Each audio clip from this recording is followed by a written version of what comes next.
Hello, അപ്പോൾ നമുക്കിന്ന് കാലത്തെ പലഹാര പരിപാടി കണ്ടാലോ? ഞാൻ കാലത്ത് നൂലപ്പാണ് ഉണ്ടാക്കണേ. അപ്പോൾ ഇത് വെള്ളം തിളപ്പിക്കാൻ വേണ്ടി വെക്കുകയാണ്. അത് ഓൾറെഡി ചൂടുവെള്ളമാണ്, പക്ഷേ നല്ലോണം തിളയ്ക്കാൻ വേണ്ടി വെച്ചതാണ് കേട്ടോ. അപ്പോൾ ആ നേരം കൊണ്ട് ഞാൻ പൊടിയൊക്കെ എടുത്ത് ഉപ്പ് ഇടാണ്. ഉപ്പ് എൻ്റെ എപ്പോഴും കൈയളവാണ്, അല്ലെങ്കിൽ ഒന്നിൽ കൂടിപ്പോവും അല്ലെങ്കിൽ കുറഞ്ഞു പോകും.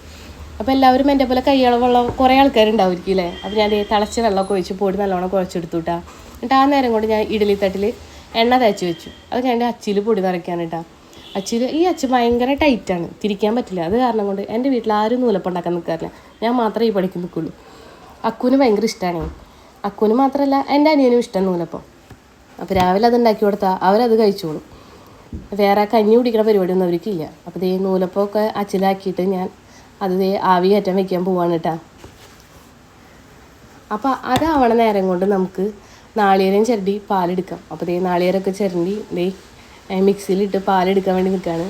അപ്പോൾ പാലൊക്കെ എടുത്ത് നല്ലോണം വെള്ളം ഒഴിച്ച് കൊടുക്കണം കേട്ടോ. കുറച്ച് വെള്ളം ഒഴിക്കും, എന്നിട്ട് കുറച്ച് എടുക്കണുള്ളൂ നാളികേരപ്പാൽ. അധികം വെച്ച വേഗം കേടാവുമല്ലോ. മധുരം കുറയുമെന്ന് വിചാരിച്ചിട്ട് ഞാൻ കുറച്ചുകൂടെ പഞ്ചസാര ഇട്ട് കൊടുക്കുന്നതാണ് കേട്ടോ. ഇതേപോലത്തെ പഞ്ചസാരത്തിന് നിങ്ങളുടെ അവിടെ ഇല്ലേ? ഇവിടെ ഇപ്പോൾ കടയുള്ള കാരണം ഏലാതി ടിന്ന് അങ്ങനത്തെ ടിന്നുകളിലൊക്കെ അമ്മ പഞ്ചസാര ഇട്ട് വയ്ക്കുക. നൂലപ്പം നാളികേരപ്പാലൊക്കെ ശരിയായിട്ടാ. ഇനിയിപ്പോൾ നമുക്ക് അക്കുവിന് കൊടുക്കാം. അക്കു കാലത്ത് തന്നെ കുളിയൊക്കെ കഴിഞ്ഞിരിക്കുന്നുണ്ട്. അപ്പോൾ ഞാൻ അവന് നൂലപ്പമൊക്കെ ആക്കി. ഇത് ഈ ക്യാമറയും വീഡിയോ ഒന്നും പരിചയമില്ലാത്ത പണിയാണ്. അത് കാരണം ചായ ഒഴിച്ചപ്പോൾ താഴ്ത്തു പോയി. അപ്പോൾ ഞാൻ റിസ്ക് എടുക്കാൻ നിന്നില്ല. വേഗം അവന് നൂലപ്പം എടുത്ത് കൊടുത്ത് പിന്നെ ക്യാമറ ഒക്കെ ഓഫ് ചെയ്തതിന് ശേഷമാണ് കേട്ടോ. ചായ പകർത്തിയതിന് ശേഷമാണ് പിന്നെ ക്യാമറ ഓൺ ചെയ്തത്. എന്നിട്ട് അവന് നൂലപ്പൊക്കെ കൊടുത്ത് അവനത് കഴിച്ച് കഴിഞ്ഞപ്പോൾ കുറച്ച് കഴിഞ്ഞപ്പോൾ അമ്മയുടെ കുളി കഴിഞ്ഞ് വന്ന് അമ്മയും കഴിക്കായിരുന്നു. പിന്നെ ഇതാണ് എൻ്റെ അനിയൻ. അവൻ രാവിലെ ചോറാണ് ഉണ്ടായത്, നൂലപ്പം ഉണ്ടാക്കിയതൊന്നും കഴിച്ചില്ല. ആൾക്ക് രാവിലെ ജോലിക്ക് പോകേണ്ടതാണ് നേരത്തെ. അപ്പോൾ ആൾ ഫുഡൊക്കെ കഴിച്ച്